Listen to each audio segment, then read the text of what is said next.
I knew something was wrong the moment I saw the lights on in my bedroom, the bedroom I hadn't slept in for 12 years. 12 years abroad. 12 years dreaming of coming home. And yet the glow behind those curtains felt foreign, not warm, not welcoming. It felt like someone else's life was happening in my house, and I was only a stranger standing at the curb. The gravel crunched under my shoes as I stepped out of the taxi. My hands trembled a little. Age will do that to you. But the rest of me was steady. 72 years teach you to stand even when your knees argue otherwise. The night air smelled of pine and distant rain. I used to love that smell. Tonight, it made me uneasy. 2 unfamiliar cars were parked beside the porch. Big ones, new ones. Nothing like the battered sedan my son used to drive. The porch light was on. I never left it on when I lived here. Wasteful, I used to say. Wasteful and careless. But someone in this house had forgotten all the things I once kept sacred. I walked up the steps slowly, touching the handrail George had built 40 years ago. My husband's hands had shaped this wood. My son's childhood had run across these planks. And yet, nothing felt like mine as I stood there. The house whispered with noises, footsteps, faint laughter, the clicking of a cabinet door. Not my patterns, not my rhythms. I raised my hand to knock, then stopped. Why knock on my own door? Still, I hesitated. 12 years away from home changes its shape in your mind. You think you're walking back into your old life, but lives don't freeze for you. People don't pause. Not even your own children. I opened the door. The hallway was bright, too bright, and the smell of expensive perfume drifted through the air. Not the modest rosewater I used to keep on my dresser. This one was sharp, synthetic, foreign to the house. I barely had time to register the changes when I heard it. A faint rustling, a soft thump, coming from downstairs. The basement. The basement, where Michael used to keep his fishing gear and old college boxes. He hated that place. Said it felt like a cave. Said it smelled like mold. But now, there was movement. I called out softly, "Michael?" The sound froze. Then footsteps, hesitant ones, moved toward the stairs. And then he appeared. My son. But not the man I remembered. His shoulders were thinner, his face hollowed by years of something I didn't yet understand. His hair, once thick and stubborn, was streaked with early gray. He was wearing an old sweatshirt that wasn't his size, sleeves too long, neckline stretched as if someone else had discarded it. "Mom?" His voice cracked. Not from emotion, from exhaustion. "Oh, Michael," I whispered, because those were the only words that came. He climbed halfway up the stairs but didn't come fully into the light, as if he wasn't allowed, as if something, or someone, kept him rooted there. You're home early," he said carefully, as though even that statement had consequences. Early? 12 years abroad, and he called it early. "I didn't want to warn you," I said softly. "I wanted to surprise you." Something flickered in his eyes. Fear, not joy. "Does she know you're coming back?" he asked. "She?" I echoed quietly. He swallowed hard. "Heather." Before I could answer, a sharp female voice echoed from upstairs. "Michael, what are you doing down there? I told you." She stopped when she saw me. She was standing at the top of the stairs, wearing a silk robe. My silk robe. The pale blue one my husband had given me for our 40th anniversary. Her hair was curled, her lips painted a deep red, her eyes narrowed as she looked at me like I'd wandered into the wrong house. "Oh," she said, not smiling. "You're back. Back." as if I were a tenant whose lease had expired. Michael stood a step below me, shoulders hunched, gaze fixed on the floor. And in that moment, with my son in the basement and that woman in my robe, I understood. This was not the home I'd left, and I was not returning to my life. I was walking straight into the ruins of it. I followed my son down the narrow basement stairs, though every step felt like I was descending into a truth I wasn't prepared to face. The wooden steps creaked under my weight. A familiar sound, but twisted now, as if the house itself was warning me. Brace yourself, Agnes. Michael kept a few steps ahead of me, shoulders hunched, moving like a man ashamed of the place he was bringing his mother to. The air grew colder with every step. The basement had always been chilly, but this was different. Damp, stale, carrying the faint smell of mildew and something heavier, like long-settled resignation. At the bottom, he flicked on a lamp. The sight froze me. My son, the same boy who once complained he couldn't sleep without a proper pillow, who cried when a spider crawled into his shoe, was living on a thin mattress on the concrete floor with nothing but a single blanket folded neatly at the foot. No bed frame, no proper furniture, no warmth. Just a mattress and a folding chair beside it. On the chair sat a cracked coffee mug and a bottle of cheap water.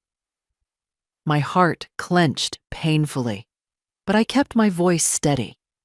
At my age, grief and composure learn to coexist. Michael, why are you sleeping here? He didn't meet my eyes. Instead, he sank onto the mattress, elbows on his knees, rubbing his palms together as if trying to warm them.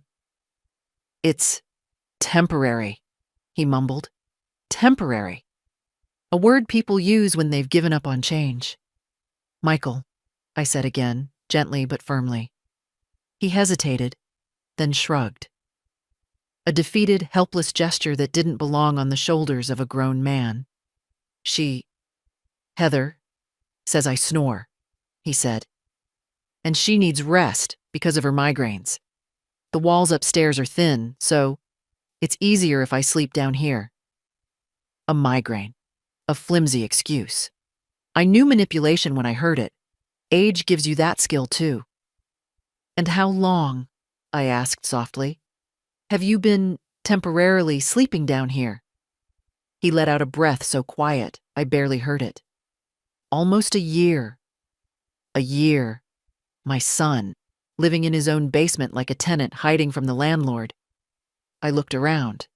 His belongings were stacked in plastic bins against the wall, labeled in Heather's neat handwriting. Michael's old stuff, tools, unsorted. Even his life was boxed and stored, as though she were preparing to move him out piece by piece. I knelt beside him, slow, carefully, the way my joints allowed. Michael, I whispered, you know this isn't right. He rubbed his face with both hands. Mom, please don't start. But it wasn't anger in his voice. It was fear. What is she afraid of happening? I asked. If you sleep next to your own wife, in your own room, in your own house? He flinched, just the smallest movement, but enough for me to catch. He wasn't afraid of answering. He was afraid of being heard. She doesn't want me around too much, he finally whispered. She says I get in the way. I make her anxious. I disrupt her routine. She has rules. Rules. The word tasted bitter in my mouth. And you follow them. Another shrug. Another quiet surrender. It's easier that way, he said. When I don't, she gets upset. I placed my hand on his back. His shirt was thin, and he felt cold through it. Too cold. My son, who used to run hot even in winter, shivering like a man living in a shelter, instead of the home I built, the home I worked my bones thin to keep. Michael, I said quietly, look at me. He did. Finally. And I saw everything in his eyes: exhaustion, guilt, shame, and beneath it all, a deep, worn-out hope that someone, anyone, might pull him out of the quicksand he'd fallen into. You deserve better. He shook his head quickly. Mom, please. Please don't say that. Heather gets stressed when people criticize her. She thinks everyone attacks her. If she hears you— I didn't come here to attack her, I said gently. I came home. That's all. At that moment, footsteps sounded above us, sharp, impatient. Heather's voice floated down, cold as ice. Michael, I need you upstairs, now. He stood up immediately, too quickly, like a boy caught doing something he shouldn't. I reached for his hand, just briefly, grounding him. I'm here now, I whispered. We'll figure this out. He forced a weak smile. Just be careful with her, Mom. Careful. In my own house. He climbed the stairs and disappeared into the light above, leaving me in the dim basement with the truth settling around me like dust. My son wasn't living. He was enduring. And I knew, with the clarity of age and heartbreak, that whatever had happened in this house during my absence, it had carved something out of him, something I intended to return. Heather stood at the top of the stairs like a queen guarding her throne. Except queens usually carried some dignity. What she carried was entitlement wrapped in perfume that didn't suit this house. My house. She leaned on the railing, my silk robe tied a little too tightly around her waist, as if she wanted to show that she belonged to the space it represented. Her eyes, a cold gray that never warmed even when she smiled, landed on me with the sort of politeness that only thinly hides irritation. So, she said, each word crisp and rehearsed, you're really back. I stepped fully into the light, letting her see that I wasn't some wandering spirit returning to disturb her sleep.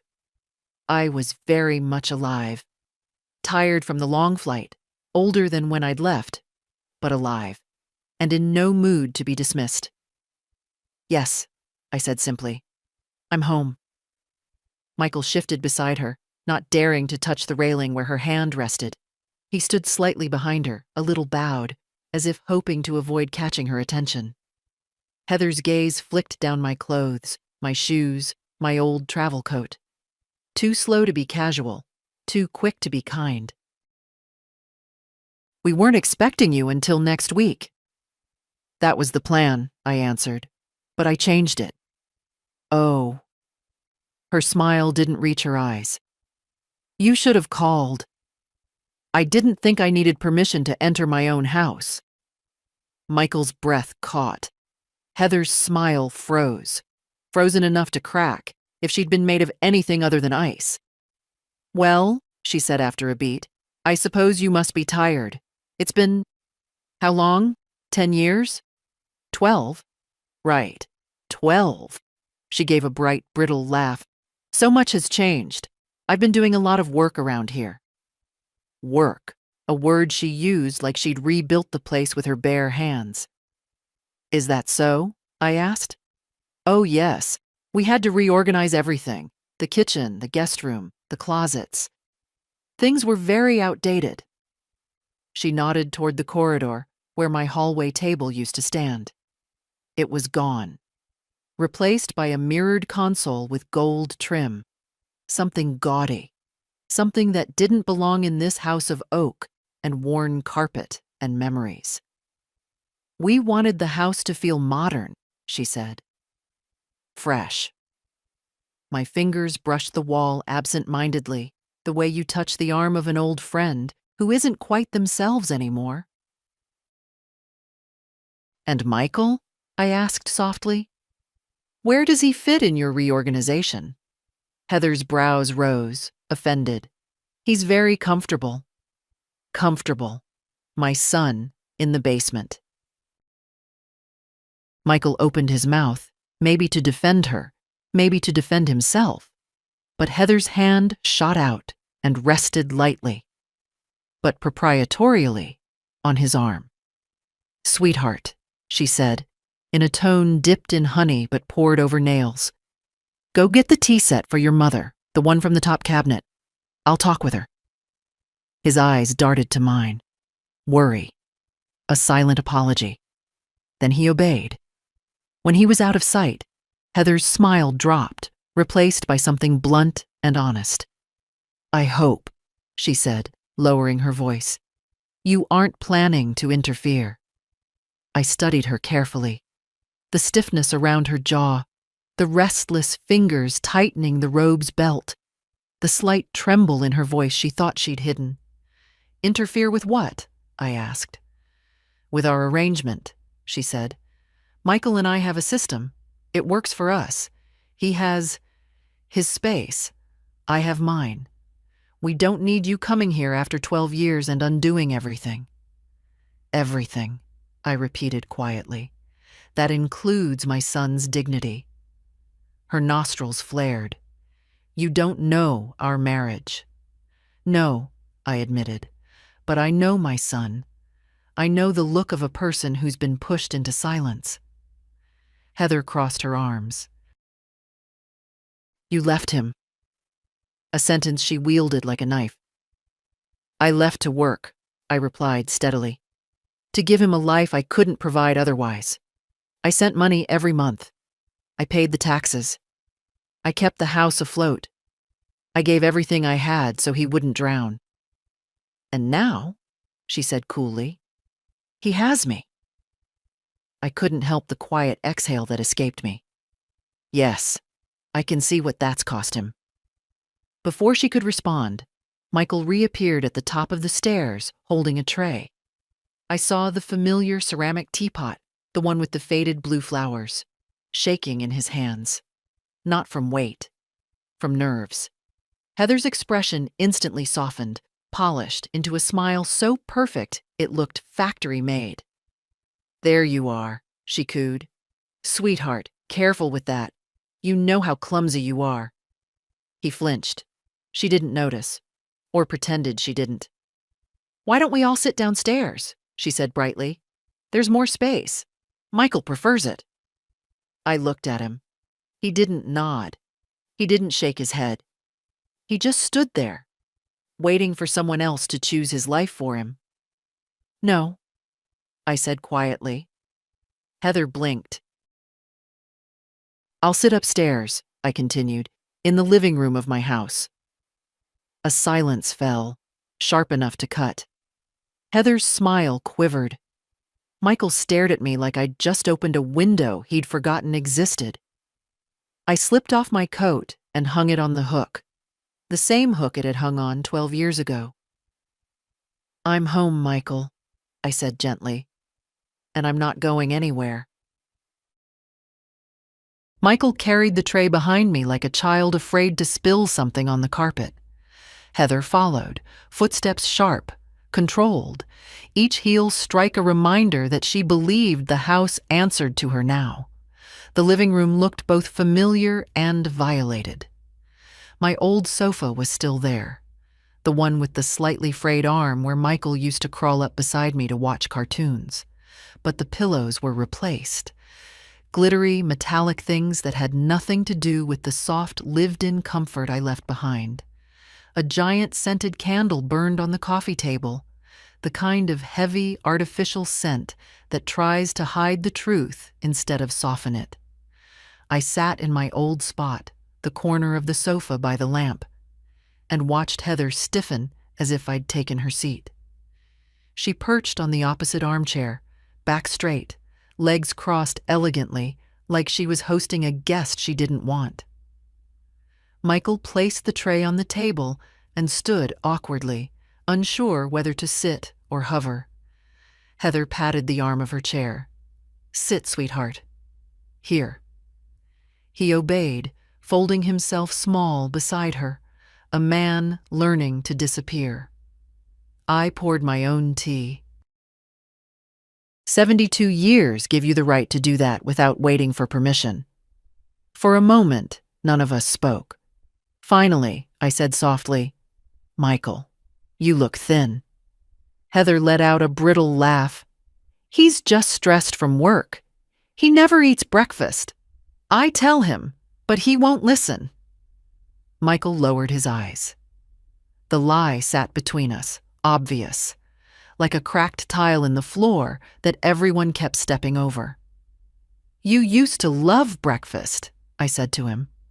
"Your father couldn't get you out of the house without 2 eggs and toast." Michael blinked, and for the briefest moment, his mouth twitched in something like a smile, a memory reclaiming a piece of him. Heather noticed. Her hand tightened on his arm. "Times change," she said quickly. "We don't need to drag up the past." I turned my cup slowly in my hands. The past is part of who we are. Ignoring it doesn't erase it. She gave me a smile sharp enough to draw blood. Well, maybe some parts should be erased. She didn't mean memories. She meant me. Michael's shoulders tensed. I leaned back, keeping my voice calm. Calm in a way only women my age learn. The kind of calm that's been tempered by grief and responsibility and too many nights spent alone. "I don't want to interfere," I said quietly. "I just want to understand. My son is sleeping in the basement. That isn't normal." Michael swallowed hard. Heather inhaled sharply. "It's healthier down there," she snapped. "Cooler. Better for his back." "I see," I murmured. "And you prefer your back supported by my bed, I assume?" A flush crept up her neck. "The mattress upstairs was old." "It wasn't," I said. "I replaced it 2 years before I left for Canada." She pressed her lips together, the way children do when caught. Michael sat very still. I lowered my voice, speaking to him. "You don't have to sleep there, you know. You're the man of this house." He twitched, the words landing somewhere deep inside him, a place he had stopped visiting. Heather cut in sharply. "He is the man of the house, and he chose the basement. We agreed, as a couple." Michael flinched. Heather didn't notice, or didn't care. I took a slow sip of tea. It tasted familiar, chamomile, but brewed weakly, as though no one here cared enough to let it steep. "Michael," I said softly, "did you choose it?" He opened his mouth, closed it, then shook his head. Barely, just an inch. But the truth was in that small movement. Heather's eyes snapped to him. "Michael!" He recoiled like she'd struck him. There it was, a crack, a tiny, trembling crack in the wall she'd built around him. I set my cup down. "I see." The silence that followed felt heavy. Heather broke it first, her voice too sweet to be sincere. "Agnes, maybe you're tired from the flight. We can continue this another day. It's getting late." Late. The sun hadn't even set. Michael looked at me, silently begging me not to push further. Not tonight. Not yet. And I understood. Not because I was afraid of Heather, but because he had lived at the bottom of that hierarchy for so long that pulling him out too fast might break him. So I nodded gently. "You're right. It has been a long day." Heather exhaled, relieved. But then I added, "I'll sleep in my room tonight." Her head snapped up. "You're... Oh, Agnes, we've been using that room. It's not really available." "I didn't ask whether it's available," I said quietly. "I said where I'll sleep." Michael's eyes widened, not in fear this time, but something close to hope. Heather stood abruptly. "I'll prepare the guest room." "No," I said. "I'll prepare my room."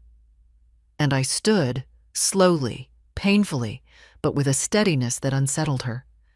Because Heather was beginning to realize something she had not expected. I might be old. I might be quiet. But I had come back. And I wasn't bending. Not this time. I climbed the stairs slowly, one hand on the railing. Age makes you careful with steps, but that wasn't why I moved like that. I was bracing myself. You don't need to see a battlefield to know when you're walking into one. Sometimes you smell it first. The scent of perfume that never belonged to you. The echo of voices that never softened for you. The silence that holds no welcome. My bedroom door was closed. I stood before it, breathing in the faint trace of vanilla sandalwood. Nothing like the lavender sachets I once tucked into the drawers.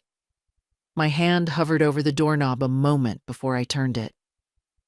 The room opened like a stranger's face.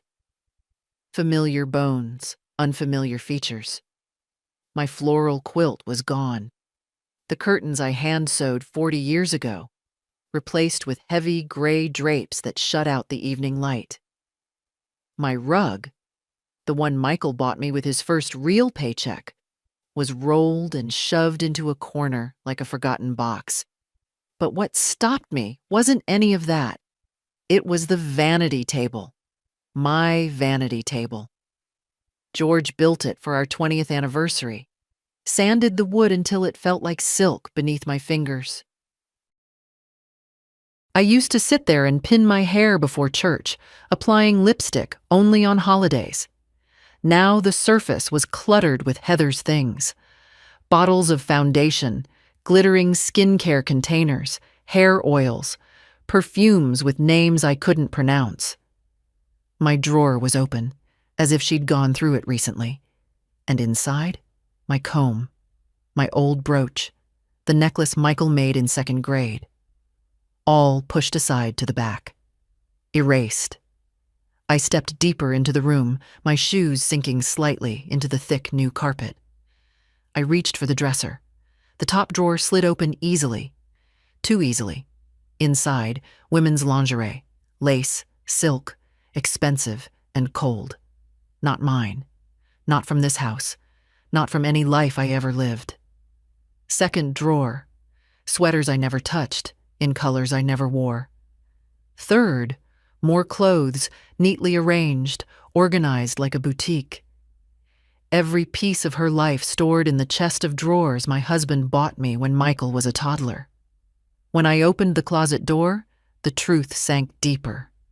My dresses, the modest ones, the simple ones, were stuffed into plastic bags on the floor. Some hangers still had bits of thread from my sleeves, as if ripped off in haste. Heather's clothes filled every inch. Sequined dresses, designer labels, winter coats with fur collars, shoes stacked in neat towers. My closet, my room, my life, consumed by someone who treated it as a costume she tried on for size. For a moment, my knees went weak, not from age. From grief. Grief so sharp, it felt like a tooth inside the heart. I reached down and picked up one of my dresses, a simple blue cotton one. It smelled faintly of cedar and thyme. I held it to my chest for a second, just long enough to remember the woman I had been in it. A woman with a husband, a son, a home. A home that loved her back. The floor creaked behind me. "Mom?" Michael's voice. He stood in the doorway, shoulders slumped, eyes drawn to the bags of my things as though seeing them for the first time. I told her to leave your stuff," he said weakly. "I told her it was temporary."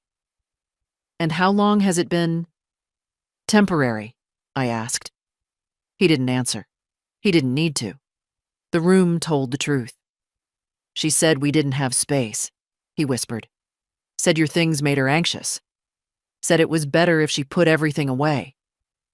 "Put away," I echoed. "Michael, these aren't things. These are pieces of a life." He let out a breath that sounded like a confession. I didn't know what to do. I didn't want to upset her. "And what about upsetting yourself?" I asked. "Your mother?" He flinched. I placed the dress on the bed, my bed, although the bedding was strange and glossy, reflecting the lamplight like cheap satin. "Michael," I said, quieter now, "why didn't you tell me?" He sat on the edge of the mattress, not his side, not mine, just somewhere in the middle, as though he no longer claimed any place as his own. "She said you wouldn't care," he whispered. "She said you left because you were done with us." Ah, so that was the story she'd fed him. I bent down slowly, reached into one of the bags, and pulled out an old framed photo. Michael, at age 10, holding a fish nearly the size of his arm, grinning like the world had no sharp edges. "I left to give you a chance," I said softly. "Not to be replaced." He rubbed his eyes with the heel of his palm. "I know. I think I knew. I just didn't want to fight anymore." "Then let me fight," I said. "Just for now. Until you remember how." He lifted his eyes, meeting mine.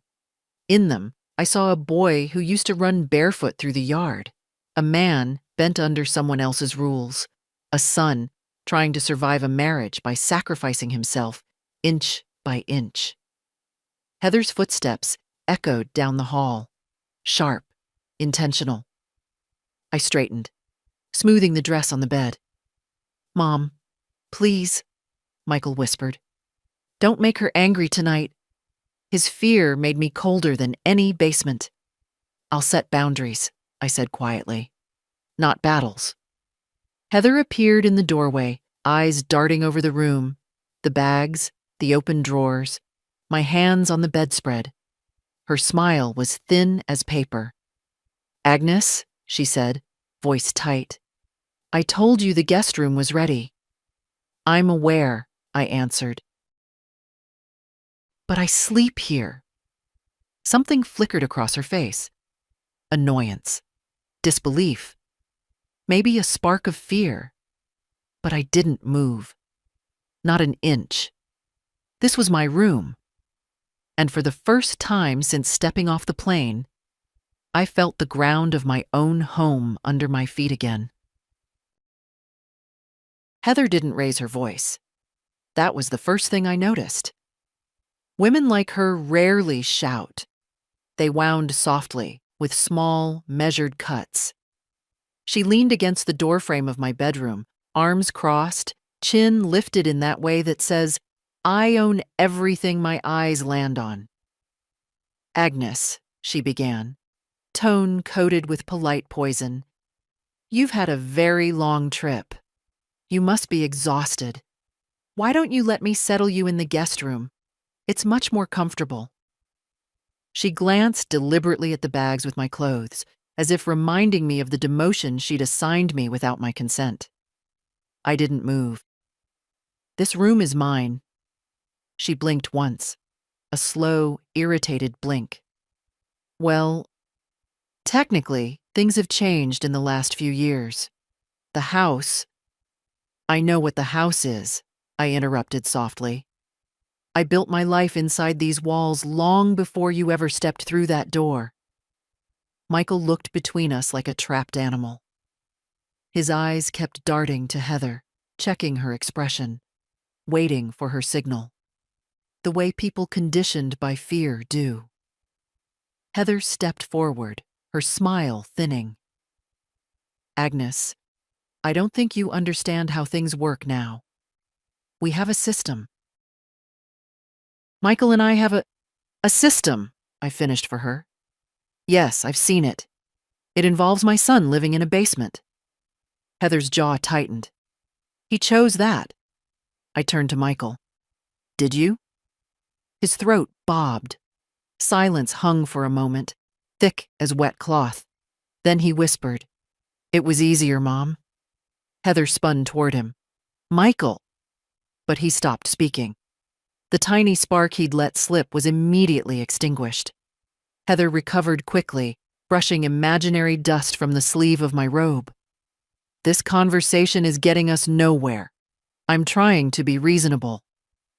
"You moved my things out of my room," I said levelly. "You weren't here." You told my son I abandoned him. Her eyes flickered. A hit. You put him in a basement. He snores. You took my dresser. It matched my style better. You claimed this room. Well, someone had to use it. And you say I'm the unreasonable one. Michael closed his eyes briefly, not from frustration, but from something that looked like shame. His hands trembled slightly, just like they did when he was a boy who broke something precious and didn't know how to fix it. Mom, he murmured. I turned back to him. Yes? That document, the one about the house. He swallowed hard. There's something I should tell you. Heather stiffened, a single sharp inhale betraying her fear before she masked it with indignation. Michael, she said quickly, not now. But he continued, voice quiet, tired, defeated. Mom, the house isn't in your name anymore. I felt the weight of the words settle in my bones, cold and heavy. Explain. Michael rubbed the back of his neck, a gesture he always made when he was hurting. Heather said, it would help with taxes, that it was just paperwork, that we'd save money. She said it was smart. Smart, I repeated. He nodded miserably. I signed. She said you'd want me to, that you'd be proud I was taking responsibility. Taking responsibility, I echoed again. Heather stepped between us, defensive. Agnes, don't twist this. He agreed. He's an adult. We made a decision as a couple. You're not coming in after a decade to undo everything. I tilted my head slightly. Heather, let me ask one thing. Whose name is on the deed now? Her lips curved into a small, victorious smile. Mine. Michael's shoulders collapsed, as though a stone had been placed on him. Mom, I didn't know what I was doing. She said it wouldn't affect anything. She said, I know what she said, I murmured. Heather's voice sharpened. Look, this is our home now. We've built a life here. You can stay, of course, for a little while. But you need to understand the order of things. This room is mine. Michael has his space. You'll have yours. I see, I said quietly. And I expect, she added, stepping closer, that you won't cause trouble. We can all live peacefully as long as boundaries are respected. Boundaries? I repeated. Yes, I believe in those. I walked to the center of the room and picked up the framed photo of 10-year-old Michael with the fish he'd caught. Heather watched, suspicious. You want boundaries? I asked. Yes, she said tightly. Good, I replied. Then here's mine. I sleep in this room tonight. And every night. Because this is where I live. Her cheeks flushed. You don't get to decide that. I looked at her, really looked, and saw not power, but fragility wrapped in arrogance. A woman terrified of losing control. I already decided, I said softly. Heather's breath hitched, her eyes flickered, anger, confusion, disbelief, before she spun toward the hallway. Michael, she snapped, come with me. Now. But he stayed rooted to the spot. Just 1 second. Just one breath. Just long enough to feel like he wasn't entirely hers. Heather noticed. And for the first time since I walked through my front door, I saw fear stain her perfect composure. I folded the blue dress over my arm, smoothing the fabric gently. Good night, I said. Heather's lips parted, ready to argue, but nothing came out. Michael whispered, Good night, Mom. And for the first time in years, the room felt like mine again. I woke before dawn, the way older women often do. Not because of insomnia, but because the house itself wakes you. Old wood remembers who lived in it longest. It shifts differently when you return. It listens. And that morning, the house felt uneasy. I slipped out of bed quietly. The satin sheets Heather had chosen made a faint, artificial rustle, nothing like the soft cotton I'd used for years. My feet met the cold floorboards, and I felt the familiar ache rise from my knees. Age has its tolls, but also its strength. You learn to move with pain the way others move with breath. The hallway was dim. Pale gray light crept through the heavy drapes Heather had installed. I pulled them back, firmly, letting the dawn spill into the room. Sunlight belongs to everyone, not just the one who thinks she owns the house. Downstairs, I heard pans clattering, voices, not quite arguing, but tense enough to ripple through the walls. I followed the sound to the kitchen. Heather stood at the counter in a silk robe again. Not mine this time, but one just as expensive, just as unnecessary. She was slicing fruit with rapid, irritated strokes. Michael sat at the table, leaning forward, elbows on his knees, hands clasped. His shoulders were tight. He looked like a man bracing for impact. The moment Heather saw me, her knife froze in the air. "Good morning," I said softly, stepping fully into the kitchen.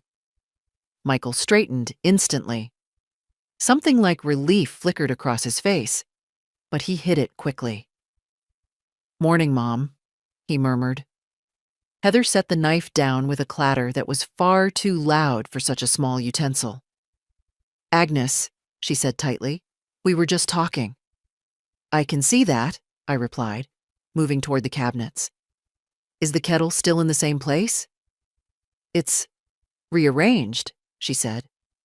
Of course it was. I opened the wrong cabinet twice before finding it. Heather gave a satisfied little smirk, as if winning a game I hadn't agreed to play. I filled the kettle and set it on the stove. "Tea?" I asked Michael. "Yes, thank you," he said quickly before Heather could answer for him. She shot him a look sharp enough to draw blood. He lowered his gaze. The house grew quieter. Even the refrigerator seemed to hush itself. Finally, Heather spoke again. "Michael was just telling me he didn't sleep well." He didn't lift his head, just rubbed the back of his neck. "It wasn't because of Mom?" Heather gave a brittle laugh. "Of course it was. Everything was rearranged last night. You and I have a routine, Michael. When something disrupts it, your anxiety spikes." She said it like she was reading a diagnosis. "Maybe his anxiety spikes," I said calmly, "because he's exhausted from sleeping on concrete." Heather's shoulders stiffened. "You keep bringing that up." "Because it keeps mattering." She crossed her arms, a gesture I'd learned to read plainly by now. Defensive, threatened, cornered in the presence of someone she couldn't manipulate as easily. "Michael and I agreed on the sleeping arrangement," she said. I poured boiling water into 2 mugs, not 3. Michael's breath hitched. He noticed. So did she. Heather's smile hardened. "We don't appreciate judgment in this house." "In my house," I corrected gently. "And I'm not judging. I'm observing." "That's the same thing." "No. If it were, I'd be speaking much louder." Michael coughed, the sound brittle. He reached for the mug I set in front of him. His hands shook slightly. Heather saw it too, and somehow twisted it into evidence for her argument. "You see," she said, "he's unstable right now. He needs calm, Agnes, not pressure." I looked at my son, really looked, at the way his shoulders curved inward, the way he waited for her cues before he dared to speak. "Michael," I said softly, "what do you need?" His mouth opened, then closed. A moment of courage flickered, then died under Heather's stare. Heather answered for him. He needs us to stay in our roles. You're a guest. We're the homeowners. I took a slow breath. Do you know, I said quietly, what my husband used to tell Michael when he was just a boy? I didn't wait for her to answer. He'd say, "Son, a home is where you breathe without asking permission." The silence that followed was deep and raw. Michael's eyes filled, not with tears, but with something more painful: recognition. Heather stepped closer to him, placing a possessive hand on his shoulder. "We should finish our conversation upstairs," she said. "No," Michael whispered, barely audible. Her fingers tightened. "No," she repeated, incredulous. He swallowed hard but didn't take it back. Heather's face changed then, subtly but unmistakably. The smile cracked. The confidence slipped. For a heartbeat, I saw panic. Real panic. Not of losing Michael's affection, but of losing control. I set my hand gently on the table, steadying myself. My voice was quiet enough to force them to listen. "I'm not here to take your marriage," I said, "but I am here to reclaim my son, piece by piece if I have to." Heather's breath caught in her throat. Michael looked at me like a man who'd been underwater far too long and finally found air. And for the first time, I knew. She had no idea how to fight a woman who didn't yell. I left them in the kitchen that morning, Heather seething, Michael silent, and walked back upstairs with a steadiness that surprised even me. Sometimes, age gives you a spine you didn't know you had until someone tries to bend it. I changed into a clean blouse, brushed my hair, and put on the small pearl earrings George gave me for my 50th birthday. They weren't to impress anyone. They were for me. A reminder that once I had been loved without conditions. I slipped my old leather purse over my shoulder and headed toward the front door. As I reached for the handle, Heather's voice snapped through the hallway. "Where are you going?" I looked back at her, standing barefoot at the bottom of the stairs, robes cinched tight, eyes narrowed like I was escaping. "For a walk," I said. "And some errands." "You should have asked," she said. "Asked who?" I replied. "Myself?" Her jaw clenched. "We need to know who comes and goes. It's for safety." "Safety," I repeated softly. "Yes, I can see how dangerous I am." Michael appeared behind her, hair uncombed, face pale. "Mom, are you sure you're okay to go alone? You've been traveling for 20 hours. "I'm fine," I said. "I've walked farther in worse shoes." Heather stepped closer, lowering her voice. "If you're planning to stir anything up, Agnes, let me warn you." I opened the door and stepped outside, cutting her off with the simplest act: leaving. The air was crisp, cool for late spring, the sky washed in that early blue that belongs to small towns. I breathed deeply. Being out of that house felt like oxygen after smoke. I walked 3 blocks before stopping at a familiar spot, the old bench outside Morgan's grocery. When I was younger, I used to sit here while Michael ran inside for candy. He'd come bouncing out with a pack of gum and a guilty smile, knowing I'd pretend not to notice. Now I sat alone, watching the morning unfold, joggers passing by, a delivery truck unloading crates, a dog tugging a man twice its size. Normal life. Life without manipulation or hidden rules. But I hadn't come for nostalgia. I'd come to make a decision. The truth was simple. If Heather held the deed to the house, then legally, she held the power. Emotion meant nothing in court. Sentiment didn't win battles. And I wasn't going to let my son spend another year in a basement because I was too sentimental to act. I took out my phone, an old model, nothing fancy. and scrolled through my contacts until I found the number I hadn't dialed in years. Evan Calloway, attorney at law. He'd helped George and me draft our will. He knew our history, our property, our integrity. He was the kind of man who remembered who baked him pies after his divorce. I pressed call. He answered on the third ring. Agnes Holloway?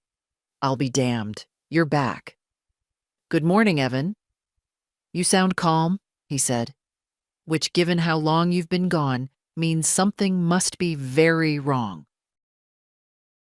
I smiled, a tired smile, but real. You've always been too observant. What happened?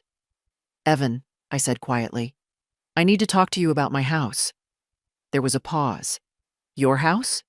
Did something happen to it? Yes, I said. It's been reassigned. Silence. The kind that only comes when a lawyer smells something rotten. Come to my office, he said. Now, if you can. I'm on my way. I walked the remaining 6 blocks slowly, partly because of my knees, partly because I needed the time to steady myself. By the time I reached his building, a small brick office with peeling paint, my heartbeat was calm again. Evan met me in the doorway. Gray hair now, thicker glasses, same steady eyes. He ushered me inside. Sit. Tell me everything. So I did. I told him about Michael in the basement, about Heather taking my bedroom, about the paperwork Michael had signed. I kept my voice level because anger clouds accuracy, and accuracy is what wins cases. Evan leaned back, fingers steepled. Do you know what he signed exactly? No. Did you sign anything before you left 12 years ago? No. Did you ever authorize a transfer? No. Then whoever told your son this benefits taxes is either incompetent or lying. Lying, I said. She's not incompetent. He nodded slowly. We'll need to access the deed. It'll show who owns the property, when the transfer happened, and under what authorization. And if the authorization is fraudulent. His eyes hardened. Then we undo it. I let out a breath I hadn't realized I was holding. But Agnes, he added gently, prepare yourself. If she manipulated him into signing something, even if the transfer is illegal, this won't be simple. I didn't come back for simple, I said. I came back for my son. He studied me for a long moment, then smiled the way people smile when they see someone step back into their power. Good, he said. Then we start today. When I stepped out of the office an hour later, the sunlight felt warmer, lighter, as if something in the world had shifted by a fraction, just enough to breathe easier. I walked home slowly, expecting Heather to be waiting with another interrogation. But when I opened the door, I saw something else entirely. Michael stood in the hallway alone. Mom, he whispered, voice cracking. She's angry. She thinks you're planning something. I touched his cheek gently, the way I used to when he was small and certain I could fix everything. I am planning something, I said. I'm planning to give you your life back. His eyes filled, and for the first time, he didn't hide it. Michael stood in the hallway like a man waiting for a verdict. His shoulders were tight, his eyes red-rimmed, though he tried to hide it by blinking too often. I could tell he'd been holding himself together all morning, and seeing me walk through the door was all it took for the cracks to widen. I don't know what to do anymore, he whispered. The honesty in his voice struck deeper than I expected. After years of silence and submission, those 7 words were a collapse. The kind that happens only when someone feels for the first time in a long while that they are safe enough to fall. I stepped closer and placed a hand on his arm. He flinched at first, not from me, but from habit. The way people flinch when touch usually means tension. Then he let out a trembling breath. "Michael," I said quietly, "tell me everything, not what she says. You." He swallowed hard. "She's angry because you left the house this morning. She said it shows you don't respect her rules." I almost laughed, not because it was funny, but because it was absurd in a way only cruelty can be. "My rules," I said softly, "were the ones this house was built on, not hers." He rubbed his face with both hands. "Mom, I know things are wrong. I know that. But I don't want to ruin my marriage." I waited. I've learned that silence can pull the truth out of people faster than questions. Finally, he sat on the bottom stair, elbows on his knees, head bowed. "She wasn't always like this," he said. "At least I didn't think she was. When we first met, she was confident, charming. She made decisions quickly, handled things I didn't know how to handle. I thought she was helping." "And when did helping become controlling?" I asked gently. He gave a weak smile, the kind you give when you realize how naive you've been. "Little by little. She'd say I forgot things, that I was disorganized, that she should handle the bills because it stressed me out. Then she said I wasn't good with people, so she made all the social plans. Then she said I got overwhelmed easily, so she should take care of the important documents." "And you believed her?" I said, not accusing, only acknowledging. He nodded. I thought I was being a good husband. I sat beside him, careful with my knees. Being a good husband doesn't mean becoming smaller. His breath hitched. "I don't even know when I started sleeping downstairs," he whispered. "She said it was temporary, but after a few nights I didn't argue anymore. It was easier." "Easier for her," I corrected softly. He looked at me then, really looked, as if seeing himself through my eyes for the first time.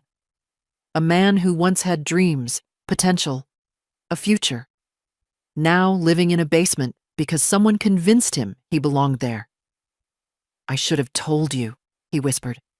"I should have said something." "I'm here now," I said, "and we'll address this together." He shook his head, fear rising again.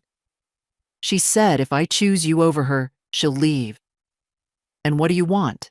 I asked. His answer came without hesitation. "Peace." "You won't get peace by giving up pieces of yourself," I said. "And you won't get it by letting someone rewrite your life." He pressed his palms to his eyes, fighting the emotion he'd buried for years. "She'll be furious if she knows you talked to a lawyer." I touched his shoulder. "Michael, I talked to a lawyer because you're my son. Because someone stole something that belongs to our family. Because silence is how people like Heather win." He didn't answer. He didn't need to. His expression told me he understood, even if he was afraid to admit it out loud. Footsteps sounded upstairs. Sharp. Irritated. Heather's. Michael stiffened instantly, like a man caught in the wrong room at the wrong time. "Mom," he whispered, voice tight. "Please, just be careful." I stood, smoothing the front of my blouse. I've lived too long to be careful with the wrong people. Heather's shadow appeared on the stairs above us. "Michael," a word. Her tone wasn't a request. He rose, shoulders curling the way they always did around her. But before he followed her, he turned his head slightly, just enough to meet my eyes. And in that small look, I saw it. A man beginning to wake up. Heather pulled Michael into the living room the moment she saw me heading toward the kitchen. She didn't slam the door behind them, but she closed it with a precision that meant the same thing. That careful, quiet kind of anger women like her prefer, the kind meant to leave marks without bruises. I stood in the hallway, listening to the muffled rise and fall of her voice. Michael's barely rose at all. It reminded me of a boy locked in the principal's office while someone else decided the punishment. Enough, I thought. Enough of closing doors. I turned away and headed to the hall closet where I kept the old metal box of important papers. The same box George and I had used for decades. I had tucked it behind winter blankets before leaving for Canada. Heather hadn't found it. Or maybe she simply hadn't cared to look for anything that wasn't hers. My hands trembled slightly as I pulled out the box. It wasn't fear. It was something sharper. Purpose. I carried it to the dining table, sat down carefully, and opened the lid. Inside lay the pieces of a life that once felt simple. The original deed, the tax records, the notary stamps, letters from the bank, the will George and I signed together. Paper is fragile, but it remembers the truth far better than people do. I sifted through the stacks slowly, methodically. Years teach you patience, and 12 years teach you exactly what people can do when you're not watching. I found what I needed, the notarized deed with my name on it, dated long before Heather ever met Michael. A line of George's handwriting along the margin. For Agnes, always. I traced the words with my thumb. His steadiness lived inside them. A shadow moved in the doorway. Michael. He stood there with his head bowed, hands shoved deep into his pockets like he was trying to disappear in his own skin. Is she calmer? I asked. He gave a short, humorless breath. No. I gestured for him to sit. He didn't. Instead, he leaned on the door frame the way exhausted people do when they're too tired to pretend. Michael, I said gently, come here. He walked to the table, eyes scanning the papers. His breath caught when he saw my name on the deed. I didn't know you still had this, he whispered. Your father and I weren't careless people, I said, and we didn't leave room for fraud. He sank into the chair opposite me, shoulders folding inward. She told me you'd transferred everything to me before you left. She said you trusted me to manage the house. And that should have been your clue, I said softly. You were never the one in control. She was. He swallowed hard. Mom, I didn't mean to sign anything. I thought... I know. His eyes glistened, but he blinked the tears back before they could fall. I'm so sorry. I reached across the table, covering his hand with mine. His fingers were cold, like he'd been wringing them for hours. Son, I said, steady and quiet, you've been surviving in a storm for years. You can't apologize for trying to keep your head above water. He let out a shaking breath. She's scared, he whispered. She knows something's happening. She says I'm changing since you came back. You're waking up, I corrected. He rested his forehead on his clasped hands. Mom, she told me that if I ever choose you over her, she'll leave. And what do you want? I asked again, gently yet firmly. He didn't raise his head, but his voice came low, honest. I want my life back. I squeezed his hand. Then let me do my part. He looked at the deed again. You're really going to fight this? I'm not fighting her, I said. I'm fighting for you. And for the truth. Just then, the doorway darkened again. Heather. She stood there with her arms crossed, eyes sharp, chin lifted in defiance. Michael, she said, voice crisp. We need to talk. Alone.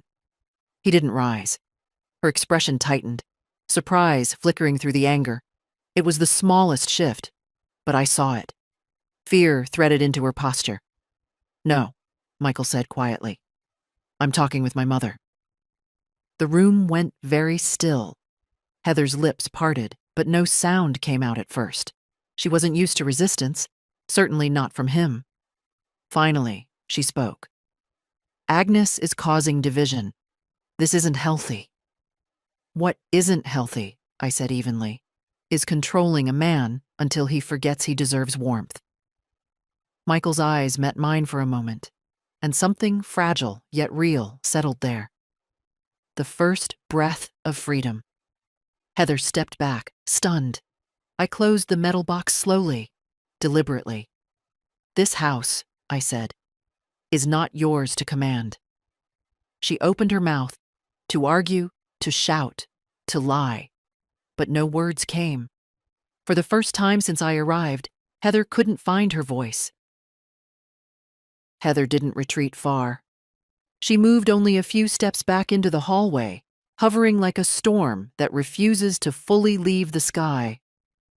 I watched her through the open doorway as Michael sat rigid beside me, his breath shallow, hands clasped tightly between his knees.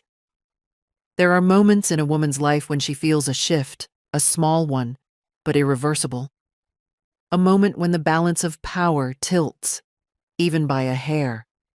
That shift had happened. Heather felt it too. I saw it in the stiffness of her spine, the too still placement of her hands. She was calculating and frightened, not of me, not truly, of losing what she controlled. She stepped forward again, softer this time. Michael, she said, voice smoothed into concern. You're overwhelmed. You need space to think. Come upstairs with me. He didn't stand. A tremor ran through her expression, quickly disguised, but undeniable. I remained quiet. Sometimes silence is the strongest push. Heather turned her gaze on me, cold and steady. Agnes, may I speak to you privately? Michael tensed. Mom doesn't need to. I touched his arm lightly. It's all right. I rose, slow but deliberate, and stepped into the hallway. Heather shut the living room door behind us, not loudly, not softly, just firmly enough to signal control. We stood facing each other, two women from different worlds, different ages, different kinds of strength. But what she didn't understand was that age isn't weakness. Sometimes it's armor. Heather folded her arms. What are you trying to do? Help my son, I said. You're destroying him, she snapped. You don't understand his anxiety. I protect him. By burying him? I asked. By taking away his space, his voice, his bed? She bristled. You don't get it. Michael needs structure. He falls apart without it. He can't make decisions on his own. I let out a slow breath. You trained him to believe that. She stepped closer, lowering her voice to a hiss. I gave him stability when you left. I left to work, I said, to support this home. Don't pretend you're a saint, she shot back. Michael told me. You were gone for years. You missed birthdays, holidays. And I sent money every month, I said evenly. Paid the mortgage, paid the taxes. While you... I let the sentence hang, unfinished but clear. Heather's cheeks reddened. You're trying to turn him against me. I'm showing him the truth. She took a deep breath, steadying herself. Fine. Let's talk truth. You say this house is yours, but legally, you stole it, I said quietly. With manipulation. With lies. Her mouth twisted. He signed voluntarily. He didn't understand. He's not stupid. No, I said, but he was vulnerable, and you used that. For a moment, she faltered. Her eyes flickered, just once, like a crack in polished glass. And I saw something unexpected. Panic. Real panic. Because deep down, her power depended on him being too tired to think. I stepped closer. Heather, listen carefully. I'm not here to scream at you. I'm not here to throw you out. I'm here to set things right. You can't undo the deed, she said quickly. It's legal. It's binding. We'll let a lawyer decide that. The words struck her like a slap. "A lawyer?" she whispered. "Yes," I said softly. "A very good one." Her throat worked as she swallowed. "Michael won't go along with that." "Michael," I said, "wants his life back." And that was when she broke composure entirely. "You don't get to come back after a decade and take him away from me," she snapped, voice rising at last. "I built everything here. I kept this house running. I kept him functioning. You're just—" She stopped herself. Too late. "Just what?" I asked quietly. She tried to recover, but the truth had already slipped. "Just, you don't know how delicate he is." "He's not delicate," I said. "He's tired." We stood like that for a moment, her breathing fast, mine steady. Then I stepped past her, returning to the living room door. My hand rested on the knob. "Heather," I said, without turning, "there's still time to choose kindness." She didn't answer, because she knew kindness had never been her weapon of choice. I opened the door. Michael looked up instantly, eyes searching mine, waiting. "Heather wants to talk," I said gently. He stood slowly, but then he stopped beside me instead of walking to her. Just stopped. Heather stared at him, stunned. "Michael," she said, voice cracking, "come here." He didn't move. His silence was louder than shouting, and Heather understood, finally. He was no longer standing in her shadow. Heather stood frozen in the doorway, staring at Michael as if the ground had shifted under her feet. She had expected obedience, the quick, habitual kind he'd given her for years. Instead, she found stillness, his refusal. And nothing unsettles a controlling person more than sudden quiet. "Michael," she said again, this time softer, coaxing. "Sweetheart, don't make this harder. Come upstairs. Let's talk privately." He didn't step toward her. He didn't even turn his body. He simply lifted his eyes from the floor and looked at her, the way a man looks when something finally breaks inside. Not in defeat, but in awakening. "I'm talking with my mother," he said. His voice wasn't loud, but it didn't waver either. Heather's face twitched. "I'm not asking," she said sharply. "I'm telling you." He flinched. Old habits don't vanish overnight. But he didn't move. I watched the moment carefully. My son looked like a man standing barefoot on glass, frightened to move, frightened to stay, frightened of the consequences either way. But he was standing. That mattered more than anything. Heather's eyes darted between us, desperate for a crack she could slip back into.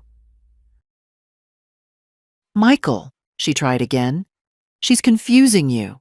You know how overwhelmed you get. You know how easily people manipulate you." "Enough," I said quietly. She turned on me. "This is between me and my husband." "Everything in this house is between all three of us," I replied. Michael's breath shuddered, not in fear, but in relief. Someone else had finally said what he couldn't. Heather stepped closer to him. "Come. Now." He shook his head. A small movement, but final. Her mouth fell open. "What has she done to you?" I answered before he could. I reminded him he's allowed to exist. Heather's eyes glittered with a kind of fury I'd seen only a few times in my life. The fury of someone losing control piece by piece and unable to stop it. She lowered her voice to a whisper, meant only for him. "If you don't come with me right now, Michael, I'll leave." He stiffened. His fingers curled. "Do you hear me?" she pressed. "I'll pack a bag and walk out that door." He stared at the floor, trembling. Years of manipulation wrapped themselves around his spine, tightening, pulling.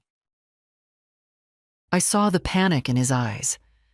The same panic he must have felt every time she threatened to withdraw her approval, affection, stability. For men like Michael, emotional abandonment can feel more terrifying than physical danger. So I stepped closer and touched his arm, lightly. "Michael," I said softly, "you don't have to choose between us. You only have to choose yourself." He closed his eyes, his breath uneven. Heather saw it, saw him leaning toward liberation, and she snapped. "Fine," she spat. "Then stay here with her. Sit here like a child while she destroys everything you and I built." "Built?" I repeated quietly. "You mean the basement?" She shot me a venomous look, then pivoted toward the stairs. "I'm done. I'm done trying to help someone who won't help himself." She stormed up half the staircase before turning back. "If I go, I'm not coming back." Michael didn't move. Her footsteps thundered down the hall, into the bedroom. My bedroom, where drawers opened, hangers scraped, bags unzipped. The noise was frantic, uneven, almost desperate. Michael sank onto the couch, hands clasped so tightly the knuckles whitened. "Mom," he whispered, "I didn't mean for this to happen." "It needed to happen," I said gently. He leaned forward, elbows on his knees. "She'll leave. And you'll still be standing," I said. "But," he whispered, voice cracking, "what if she's right? What if I can't do anything alone?" I moved closer to him. "Michael, you've been surviving alone for a long time. That basement was solitude, not partnership." He let out a trembling breath, eyes fixed on the floor. "Maybe I'm broken." "No," I said, steady but soft. "You're tired, and people mistake exhaustion for weakness." We sat in silence, the kind that fills a room with truth instead of fear. Upstairs, a suitcase zipper screeched shut. Then footsteps. Then Heather appeared at the top of the stairs, dragging a small rolling bag behind her. She'd dressed herself in haste, hair messy, makeup smudged, but still wearing that brittle pride like armor. "You'll regret this," she said to Michael. Maybe once he would have believed her. Now he only looked at her, quietly, steadily, without shrinking. "I'm sorry," he whispered. It wasn't an apology for his choice. It was an apology for so many years of being afraid. Heather's face twisted. She yanked the suitcase and marched out the door, slamming it behind her. The echo rolled through the house like a long-held breath, finally released. Michael stayed frozen for a moment, listening to the silence. Then he collapsed into the couch, burying his face in his hands. I sat beside him. "I didn't want her to hate me," he said, voice muffled. "She doesn't hate you," I replied. "She hates losing the version of you she controlled." He nodded slowly, understanding, even if it hurt. And in the quiet that followed, the house changed. Not loudly, not dramatically. Just enough to feel like it might become a home again. The house felt strangely hollow after Heather's departure. Not peaceful yet. Emptiness isn't peace. But the air no longer held its sharpness. It was as if someone had opened all the windows at once, letting stale control leak out. Michael sat quietly for a long time, breathing like a man relearning how lungs work. I didn't rush him. I'd learned long ago that brokenness doesn't heal under pressure. It heals in small, trembling breaths. Finally, he whispered, "She'll come back." "Perhaps," I said softly. "But the version of you she knew won't be waiting." He looked at me, then really looked, and something steadier settled in his eyes. Not confidence. Not yet. But a beginning. I stood and went to the dining table, retrieving the metal box. The deed lay on top, the paper slightly yellowed, but the ink still bold. I set it down in front of him. "Michael," I said, "we need to talk about the legal side." He winced. "I know. You signed something you didn't understand. That's not a crime. But what she did may be." He closed his eyes. "Mom, I trusted her." "That's not a flaw," I said. "It becomes one only when someone turns your trust into a weapon." He rubbed his palms together slowly, staring at the documents. "Can we really undo it?" "Yes," I said. "Evan will file the challenge this week. He believes the transfer isn't valid. Your signature was obtained under manipulation, and mine was never given. Legally, the house wasn't hers to claim." He nodded, a shaky exhale leaving his chest. "I don't want to fight." "I know," I said gently. "But sometimes you have to stand so others can't keep pushing."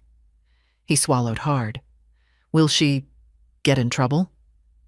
"Perhaps," I answered honestly. "But that's between her and the law. Our job is to reclaim what was taken." He lowered his head. "I feel ashamed." I reached over and lifted his chin slightly, not like a mother correcting a child, but like a woman offering another a place to breathe. "Shame belongs to the person who lies," I said, "not the one who survived it." A long silence followed, filled only by the tick of the clock on the wall, the same one George used to tap when it ran slow, as if reminding time to behave. Finally, Michael whispered, "What happens now?" "Now," I said, "we take back the house. Legally. Quietly. And then?" "And then," I continued, "you move upstairs, into the light, into your own life." His eyes softened, and for the first time since I'd returned, he gave me a small, real smile, the one he used to have before the world chipped away at him. We spent the afternoon sorting paperwork. He fetched old mail from drawers. I organized documents into neat piles. Together, we pieced back the history that Heather had tried to rewrite. Occasionally, he paused, rubbing his forehead, overwhelmed. Each time I placed a hand on his shoulder until his breathing steadied. By evening, the box was full again, not with chaos, but with order, with truth. "Mom," he said quietly, "thank you." I didn't answer right away. Instead, I touched the deed gently. "Don't thank me," I said. "Just come back upstairs tonight."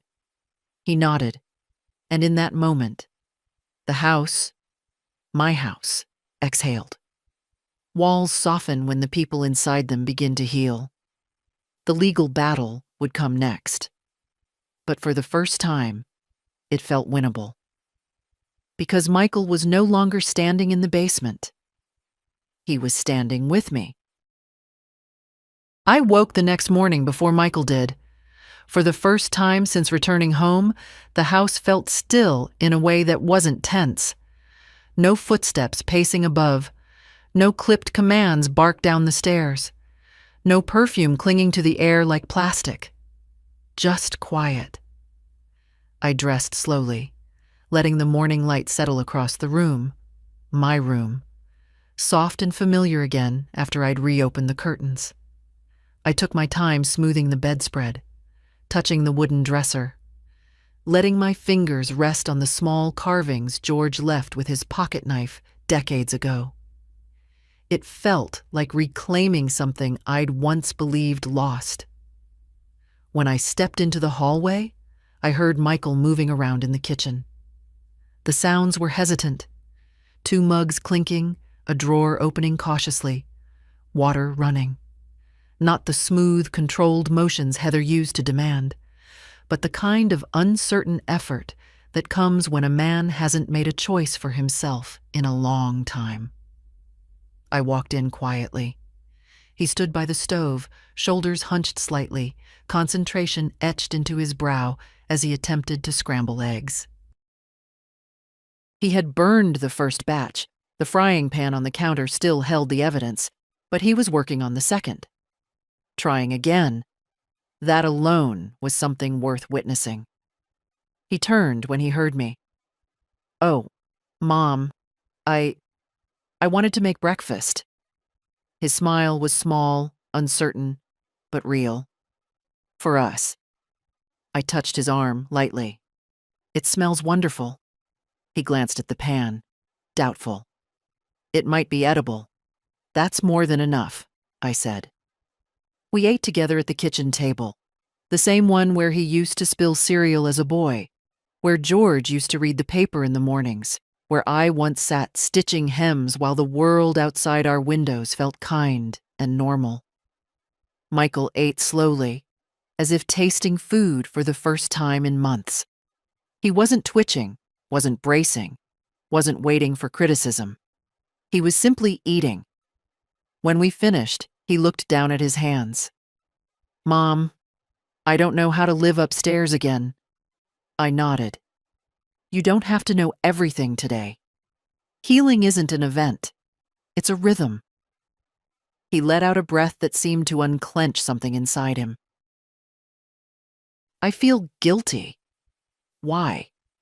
"For letting it get this far." I reached across the table, folding my fingers around his. "Michael, abuse grows in silence, and silence grows when love feels like obligation. You didn't fail. You endured." His eyes glistened. He didn't cry, but he didn't hide the emotion either. That, too, was a change. We spent the rest of the morning cleaning the basement, not because I asked him to, but because he said quietly, "Mom, I don't want to sleep down here ever again." Together, we sorted through the piles, the bins, the damp cardboard boxes. He paused often, overwhelmed by the reminder of how small his world had become. Each time, I waited, gave him space, let him choose the pace. By early afternoon, the basement was empty except for a few old tools and the echoes of years he would not return to. When we carried the mattress up the stairs, Michael stopped on the landing, gripping the railing. "Mom," he said softly, "I didn't think I'd ever leave this place." "You did," I replied. "Not because I pulled you, because you stood." He shook his head slightly, voice breaking. "I stood because you came home." I brushed his cheek gently. Then I came home just in time.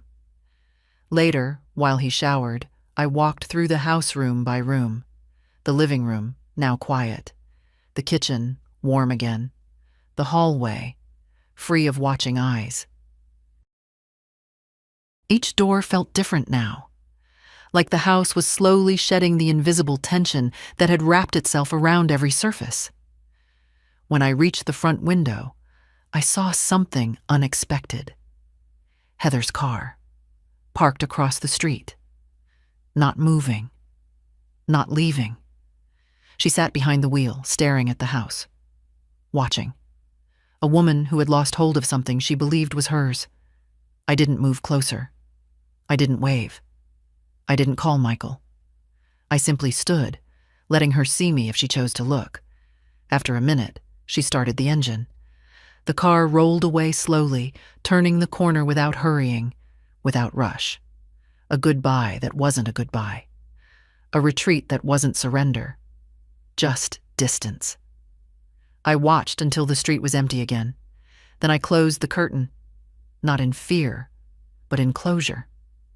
Behind me, Michael stepped into the hallway, hair damp, wearing clean clothes. "Mom?" he asked gently. "Everything okay?"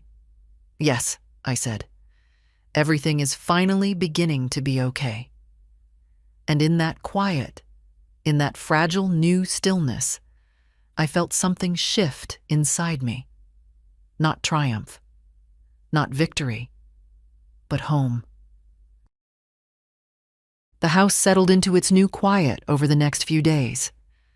A quiet that wasn't tense or watchful or sharp. It was the kind of quiet a home makes when it finally exhales, when the walls no longer brace for slammed doors, when footsteps soften because no one is afraid of being heard. Michael moved into the guest room first, not because he wanted distance, but because the idea of reclaiming his marriage bed felt too heavy, too tied to years he didn't yet know how to unpack. I didn't rush him. I knew better than anyone that healing is a slow, uneven climb. He carried his clothes upstairs, one folded stack at a time. He wiped down shelves, opened windows, let the stale air drift away. And slowly, very slowly, his posture shifted, his shoulders lifted, his movement steadied. He began to speak more than a few sentences at a time. On the third night, he knocked on my bedroom door softly. "Mom," he said, "can we cook dinner together tomorrow, like we used to?" It was such a simple request. But simple things become sacred when you've lived too long without them. "Of course," I told him. "Tomorrow." And we did. We chopped vegetables side by side, arguing gently about seasoning, laughing when he spilled salt across the counter. Nothing dramatic, nothing profound. Just a mother and son standing in a kitchen, and breath coming easier between them. A week later, Evan called to say the paperwork had moved forward.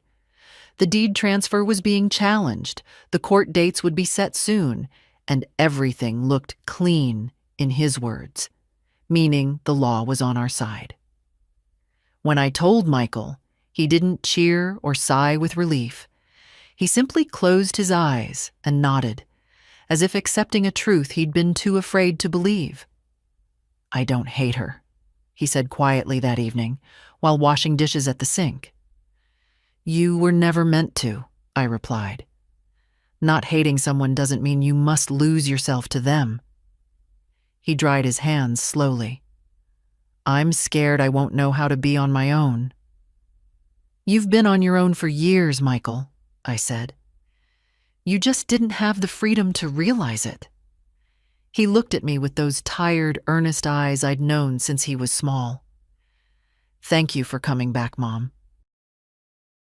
I touched his cheek, a fleeting, gentle gesture. "I came back because I wasn't done being your mother." He smiled then, a real smile, soft and young and a little bit broken, but his. In the following days, Heather stayed away. No calls, no messages, no sudden appearances at the door.